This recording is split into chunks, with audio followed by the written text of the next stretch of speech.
Leighton Baines looks as Wayne Rooney vents his frustration after Atalanta's second goal. Photo Alberto Lingbereuters. The Royal Blue tide of optimism around Everton, after that €150 million spend, didn't last long.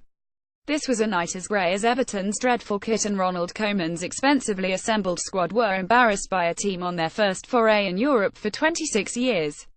Everton were blown away, and a third successive defeat will only increase the scrutiny on Koeman after a summer recruitment drive which had promised so much. All those fears over Everton's lack of pace appear well founded on this evidence, and here in northern Italy they had the cutting edge of a plastic spatula, unable to respond after a 3-goal blast in a nightmarish first half. Disappointed Ronald Koeman. Photo Alberto Lingbereuters. The only minuscule crumb of comfort for Koeman is that Manchester United, last season's Europa League winners, also lost their first group game, but this was a reality check for the Dutchman. Many Everton supporters had streamed out of the stadium by half-time, and those that remained jeered the players, who applauded them at the final whistle. Sunday's trip to Old Trafford, and a reunion with Romelu Lukaku, now looks an even more daunting prospect. Koeman said, "I share the fans' anger and it's a big lesson.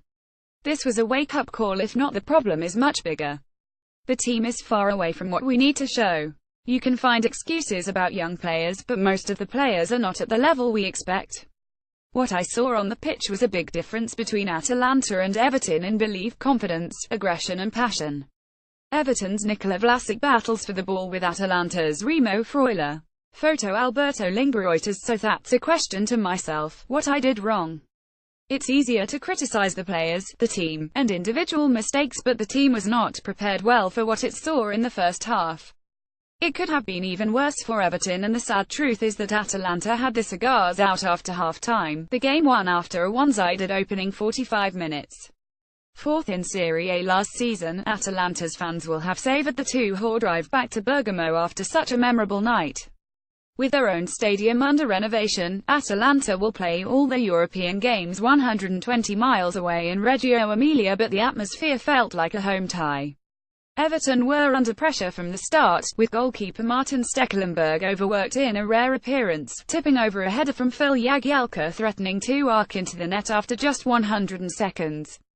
With 6 changes made to the team humbled by Tottenham Hotspur last weekend, Everton were disjointed and unable to find any rhythm, eventually falling behind in the 27th minute.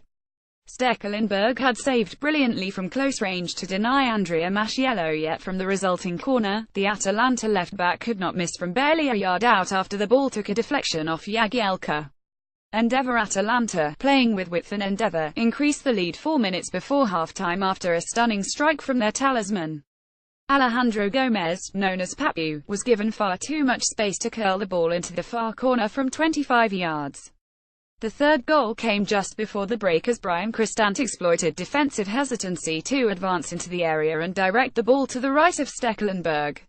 Atalanta could have added more goals early in the second half, with Gomez shooting over before Remo Freuler struck the upright. Wayne Rooney was replaced midway through the half after a desperately poor evening, with Everton only managing 1 shot on target all night. This was as bad as anything served up during those final months under Roberto Martinez, and Koeman has some serious work to do. He must have wished the kick-off time here had been delayed by an hour. 2. Copyright Daily Telegraph, London Irish Independent.